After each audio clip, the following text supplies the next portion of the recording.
Bert broadcast number 00.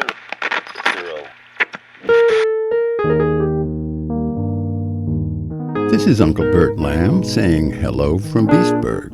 We're broadcasting from planet Darkstar today to your planet Earth.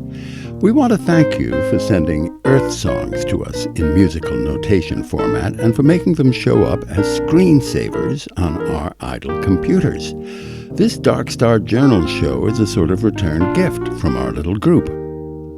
On Darkstar, it is 3215. It is the 7th day of the 8th month, August, and a Monday. What should we talk about? Ellie Ram asked as she gave me my tea and a slice of poppy seed cake. And you know, this can't just be about grandpa time. Nope, I said firmly. I have some work-related things for us to talk about. After that, while we ate our cake, we stopped talking and sat looking out of the cupola windows at the Beastburg skyline across the river. First, I started in, I want to talk to you about the difference here between Jackster company work and doing stuff for yourself. There will be plenty of real work, but your first job is just to be here and to be available. You don't have to be seen to be working every minute. When nothing is happening, you can sit and chat or read a book or diddle on my piano or anything. In fact, this might be a good place for you to work on your poetry. Our archive here is the grown-up end of the Jackster Company. Didn't Baby Lambkin tell you about the Jackster board? Yes, she did say something sort of similar, but mostly she just talked about all the things it needed doing. Ellie pulled her feet up under her on the stuffed chair and checked out the view over to Poultry Bridge and the Tower of Beastburg. Well, there's always plenty to do, I said, though we all do try to delegate downwards as much as possible. But the essence of what is going on here is talk, gossip, and looking after each other. We try to respect everyone else's need to do their own thing, while being sure to remember we're also, each of us here, to do our own thing. We make tough, ongoing decisions for Jackster, but to do it right, we need to know how to talk to each other and face hard choices together. We're a sort of intentional activist friend group.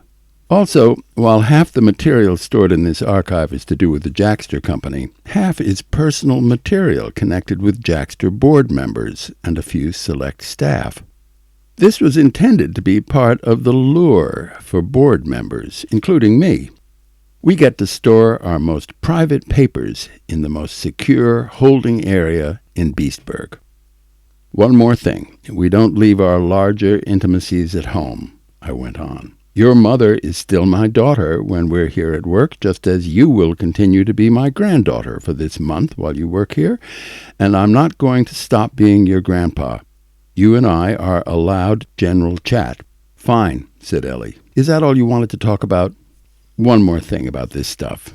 Don't plan too much. Leave your day open.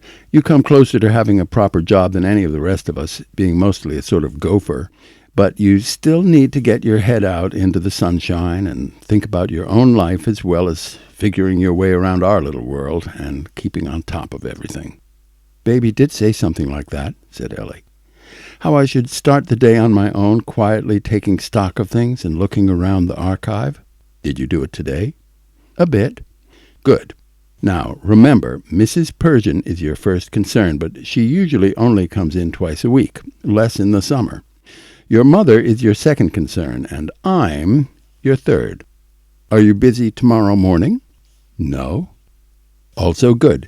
You could do something for me quick before you're in high demand. I want a serious chat with Agnes Fox. She won't answer my phone calls or texts.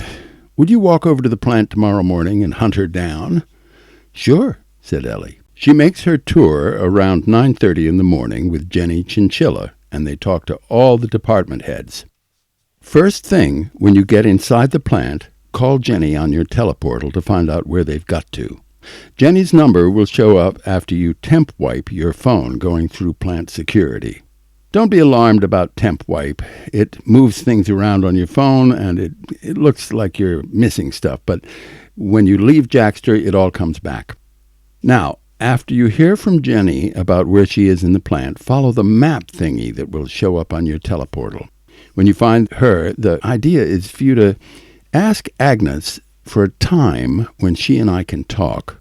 If she's in a public scene, all the better. The idea is to put some pressure on her to actually set a time to meet with me. She can be a little slippery, so you'll really have to nail her down. Then come back here. There's a small chance I'm going off to Belmarsh prison with Einstadt tomorrow. Otherwise, I'm free." "I've never been to a prison," said Ellie. "Is it scary?" "Depressing, more."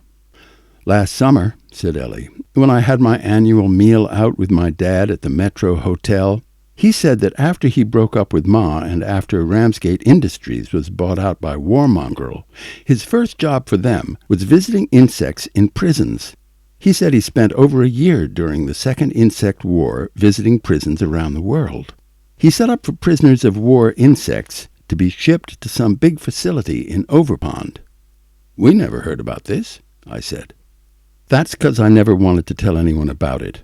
I didn't want to make Ma even more mad at him. I knew she and Grandma would hate it." "Why do you think he told you about it?" "He was proud of it. He wanted me to know his secret role in the war and what good work he did. And when all those insects were shipped to Overpond, you know what? He said they were all quietly killed, extrajudicially, in some facility." "Holy ducky, what a horrible story." "That's what I said. But he said they were only a bunch of wasps and flies. Also, because they were combatants and predators, they deserved extermination."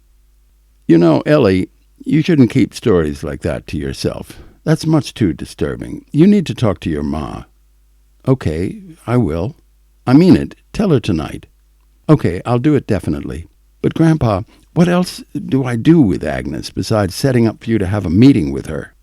"Okay, just bring back all the lowdown about her, what she's doing, what mood she's in, every detail. Is that all right?"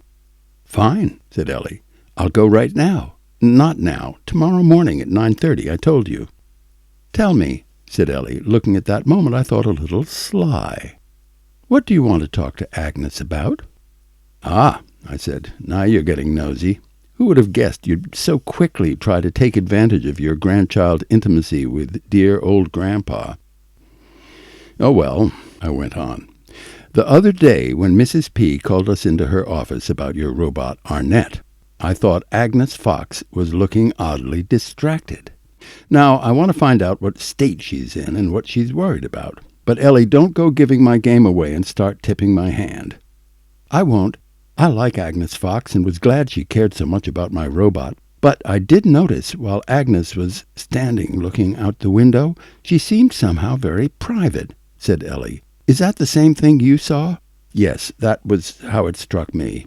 I'm glad you noticed it. Now, run along before I start telling you something I shouldn't reveal about somebody else around here that you'll be working with." "Like who?" asked Ellie. "Like Scat," I replied, and waved her away.